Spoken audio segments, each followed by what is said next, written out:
My name is Mike Trower, and I'm a front tire changer. The Rainbow Warriors have some work cut out for themselves here. In my opinion, Mike was, in his day, the best on pit road. What is it that makes you guys so phenomenal? He's kind of like a Tom Brady. He wasn't always the most flashy, but he always got the job done. Great stop. You guys are awesome, man. That extra work you've been doing, you're awesome. Jimmy Johnson is the 2006 NASCAR Nextel Cup Series champion. If everybody does their job, then the whole picture comes together.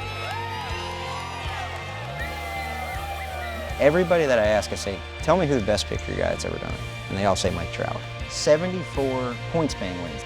5 championships, 4 Daytona 500s, 4 Southern 500s, 3 Brickyards, 3 All-Star race wins. And when I look at those stats, the thing that comes to mind is Hall of Fame. Every driver that's in the NASCAR Hall of Fame, every owner, every crew chief, behind that is an incredible pit crew, and those guys deserve a spot in the Hall of Fame. Trower. Hey, Ryan. The GOAT. How are you? Good, how are you? Nice Good. to finally meet you. Yes, sir. I know we've been around, but we never really touched base. That's so. what I was saying. I don't think we've ever officially met, but certainly probably crossed paths on pit road many times. I've heard enough about you, but I've heard you got some pretty cool stuff here. I'm ready to see it. Talk about it. Well, I'll always talk racing. I heard you had a pretty good man cave. Yes, sir. Can I check it out? Absolutely. Let's go. You got some cool stuff in here. Take me through some of your favorite stuff here real quick. You know, I've collected, one of the little things I did is every time we won a race, I'd grab some lug nuts. You know, it used to be how they used to be all over pit wall. You'd all rake them back there in a pit stop. I wish I did that.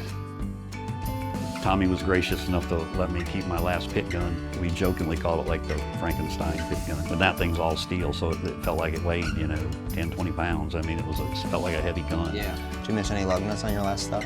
You know, I didn't. None. 20 lug nut stop. Well, no, that picture is the last stop. It was a 2-tire stop. That's an iconic hat. Yeah. That's one that you think of like that's. Is it signed by Jeff? Yeah. Silver.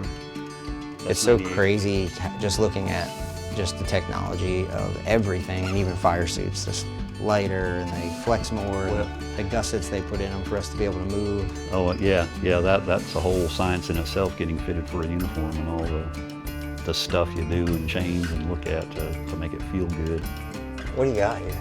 Well, this is probably my favorite. This was what somebody on the team kind of designed, I think, for the Winston Million. That's cool. It's got all the races in there. Yeah. Let's go talk about it. First, take me back to dirt track kid from Iowa. How did you get to the Carolinas and eventually with Marcus? Well, just growing up racing the dirt tracks, my dad drove all around Iowa on the dirt tracks. And that's what I wanted to do. Wanted to be on a pit crew, wanted to work on cars. Then you start going to the racetrack. You started going with Dave Marcus. A real long story short, I went to a couple races at the end of '85, and I went and met Dave. Some guy, whoever was catching gas for Dave, something happened, whatever, so I ended up catching gas for Dave then. Race was over, we were standing in the garage, and I said, y'all need help next week? And he said, yeah, we could use the help. So from then on, I just kept going. You obviously get pretty good at changing tires, because then you get a phone call at the end of '92 from Ray Abraham. Mike was one of the first people I hired, just knew that salt of the earth guy and would do what he said he would do. And one of those guys that worked a full-time job, regular job, and then worked just as hard and probably more hours with a part-time job, which was a 24 car. That was kind of the first real organized, delegated pit practices. We're gonna have a routine. This is how we're gonna practice, this is what we're gonna practice for. What was that like in the early stages? Oh, it was fun. Gearing up for practice.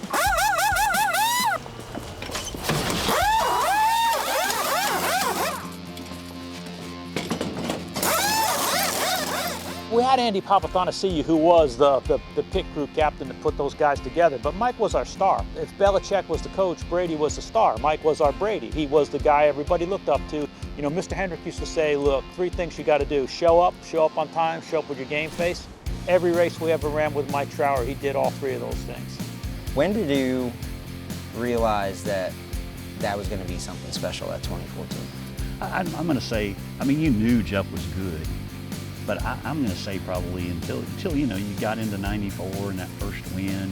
And then in 95, I think is really when Jeff as a driver is getting better and we as a pit crew are getting better.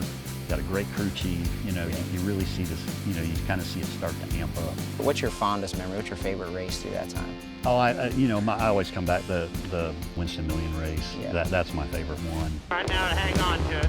Be smooth, do the best you can. When we play, we'll get you tightened up, bud. There is Gordon with $1 million riding on this race here today.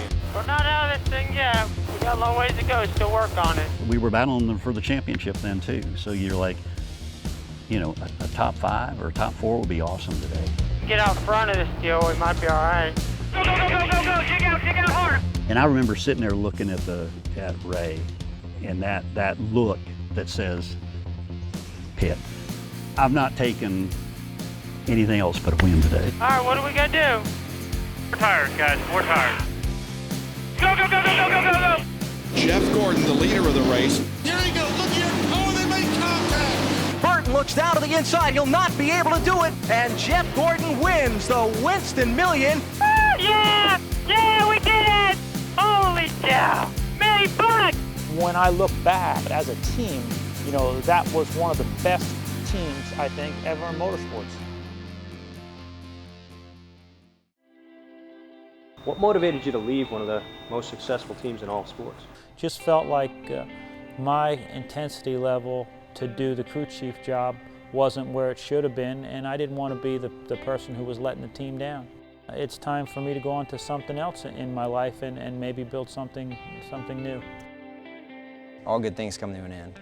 And the 88 Yates bunch wins the championship in 99, but before they win the championship, you get a phone call from Todd Parrott, the crew chief on the 88.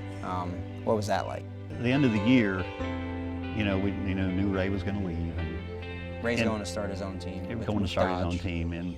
And I think, you know, that kind of started some thoughts going of, you know, we're kind of ready for a change. And because for context here, the 88 team buys the whole 24. Yeah. That is known as the moment that pit crew guys started getting paid. Dale Jarrett is going to win the Daytona 500 for the 3rd time. And Dale Jarrett's crew, new this year, tire changers, Jackman and tire carrier. They helped propel that car to victory. It's like any other professional sport, right? You know, the evolution was coming, and it really has forever changed how NASCAR is looked at as a team sport. It used to be looked at the crew chief, the driver, and he had a big motor and whatever. Now that pit crew is a big part of it, and it was inevitable that that was going to happen with the pit crew deal because it's still all about the person, not the machinery. I hear it a lot of times. It's not the hall of statistics, right? Yeah. The way that you had moved the sport in the direction that it is today, it's important that you leave it better than where you found it. Do you think that you'll be in the Hall of Fame one day? It's not, you know, it's certainly not a question for me to decide, but you know, I appreciate the thoughts people have, you know, about my involvement in the sport.